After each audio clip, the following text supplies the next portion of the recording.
السلام علیکم، میں ہوں تہمینہ شیخ۔ آئے دن موٹر وے پر، جی ٹی روڈ پر، ہائی ویز پر انہونے واقعات پیش آتے ہیں۔ ایسا لگتا ہے کہ شاید موٹر وے، جی ٹی روڈ، ہائی ویز پر جانا خطرناک حد تک ہو چکا ہے اور اب نہیں جانا چاہیے۔ ایک لڑکی موٹر وے پر سفر کر رہی تھی کہ اس کو لگاتار 50 منٹ تک اس کے باپ کے سامنے، اس کی ماں کے سامنے، اس کے رشتہ داروں کے سامنے بدفعلی کا نشانہ بنایا گیا۔ بات یہاں ختم نہیں ہوتی، باپ منتیں کرتا رہا، لڑکی کی چیخو پکار سن کے منع کرتا رہا، لیکن باپ کی ایک نہ سنی گئی۔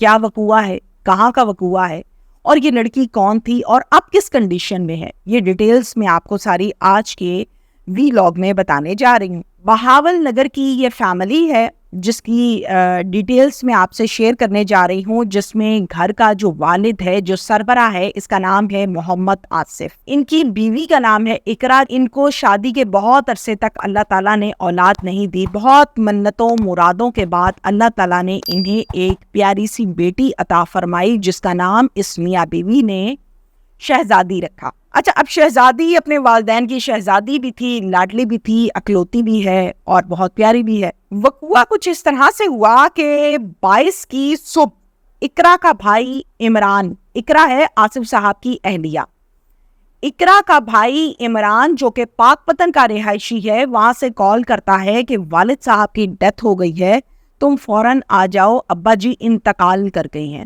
اقرا جیسے یہ بات سنتی ہے بہت روتی دھوتی ہے اور فوراً سے اپنے میاں کو کال کر کے بتاتی ہے اور یہ کہتی ہے کہ میں نے فوراً نکلنا ہے، میرے باپ کی ڈیتھ ہو گئی ہے۔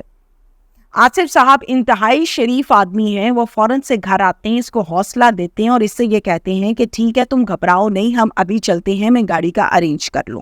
اب میں آپ کو بتاؤں کہ یہ 5 لوگ گاڑی میں سوار ہو کے بہاول نگر سے پاک پتن آئے تھے باپ کے انتقال پر۔ آصف صاحب جو کہ میں نے آپ کو بتایا کہ گھر کے سربراہ ہیں، جو فرنٹ سیٹ پر بیٹھے تھے، اقرا نمبر 2 وہ بھی اسی گاڑی میں موجود تھی، نمبر 3 شہزادی وہ بھی اسی گاڑی میں موجود تھی۔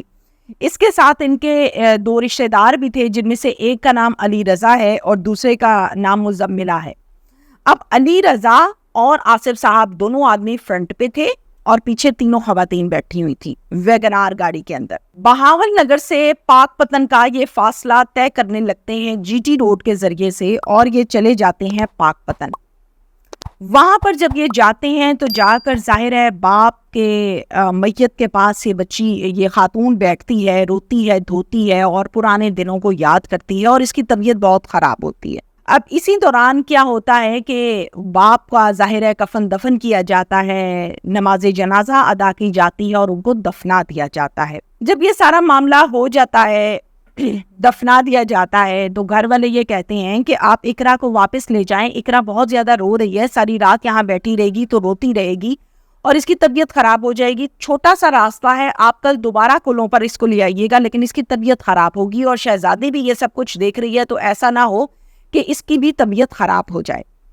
آصف صاحب اس بات کو مان لیتے ہیں اور کہتے ہیں کہ چلیں جی ٹھیک ہے۔ اب ہوتا کیا ہے، جنازہ ہو جاتا ہے، باپ کی باتیں ہو رہی ہیں بھائیوں کے ساتھ، بہن کو سمجھایا جا رہا ہے کہ تم واپس چلی جاؤ، بہن کہہ رہی ہے کہ میں نے واپس نہیں جانا، اور یہ سارا معاملہ کرتے کرتے رات کے بج گئے 11۔ بحث و تکرار کے بعد آخرکار اقرا اس بات پر مان جاتی ہے کہ ٹھیک ہے، میں واپس چلے جاتی ہوں اور کل میں واپس آ جاؤں گی آپ لوگوں کے پاس۔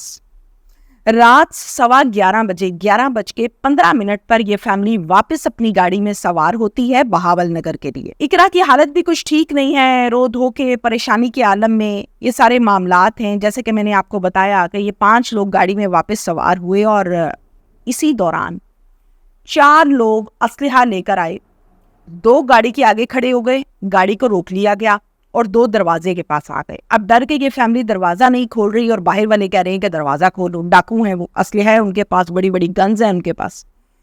اب ڈرتے ڈراتے یہ سمجھے کہ شاید ڈاکو آ گئے ہیں، مجھ سے چیزیں وغیرہ چھینیں گے اور واپس چلے جائیں گے، یہ فیملی ایسا سمجھ رہی ہے۔ یہ ڈرتے ہوئے دروازہ کھولتے ہیں، بٹ مارے جاتے ہیں پسٹل کی اور ڈرایا دھمکایا جاتا ہے، گالیاں دی جاتی ہیں۔ یہ 4 کے 4 جو ہیں گاڑی میں موجود تمام نقدی، گولڈ جو ان خواتین نے پہنا ہوتا ہے، چین ہے، انگوٹھی ہے، ایئر رنگز ہیں، موبائلز، یہ تمام چیزیں چھین لیتے ہیں اور گھر والے یہ سمجھتے ہیں کہ اب انہوں نے چیزیں چھین لی ہیں، اب ہماری جان چھوٹ جائے گی. لیکن ایسا بدقسمتی کے ساتھ ہوتا نہیں ہے.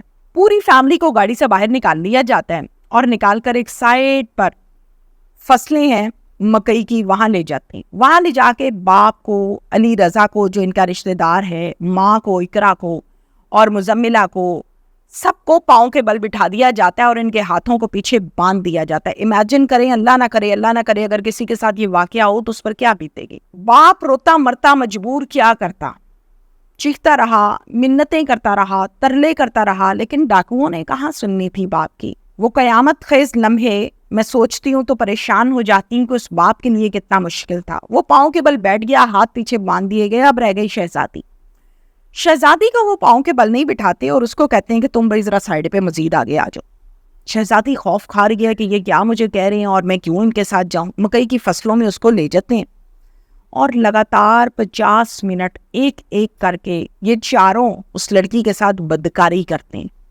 وہ لڑکی چیختی ہے، روتی ہے، تکلیف کے عالم میں منتیں کرتی ہے، علی رضا کو آوازیں دیتی ہے، اپنے باپ کو آوازیں دیتی ہے، اپنی ماں کو آوازیں دیتی ہے، لیکن ان کے ہاتھ اور پاؤں باندھے ہوتے ہیں، ان کو زمین پر بٹھایا ہوتا ہے.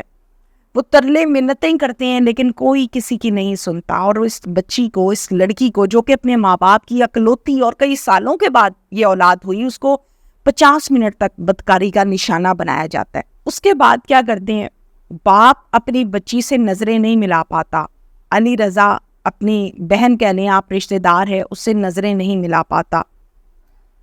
یہ سب کچھ لے کر، یہ سب کچھ کر کے یہ لوگ فرار ہو جاتے ہیں. اب ان کی گاڑی بھی گئی، اب ان کے موبائل، پیسے، ہر چیز گئی. قریب میں یہ گرتے پڑتے بے ہوشی کے عالم میں ایک ڈیرے پر پہنچتے ہیں اور پہنچ کے اس ڈیرے دار کو سارا وقوعہ بتاتے ہیں. موبائل لیتے ہیں، 15 پر کال کرتے ہیں، پولیس آتی ہے اور ایک نامعلوم FIR درج ہو جاتی ہے اور کارروائی کا آغاز ہو جاتا ہے. اب ان ڈاکوؤں کو کب پکڑا جائے گا اور کب کیفر کردار تک پہنچایا جائے گا.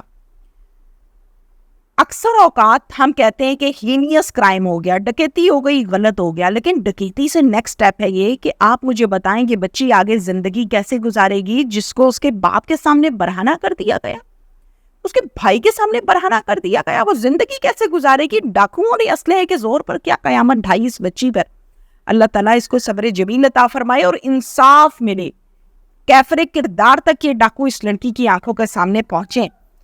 میسج یہی دینا چاہوں گی کہ آئے دن موٹر وے پر اس قسم کے واقعات پیش آتے ہیں. ڈاکو پکڑے بھی جاتے ہیں، پھر اس کے بعد نیکسٹ وقوع آ جاتا ہے.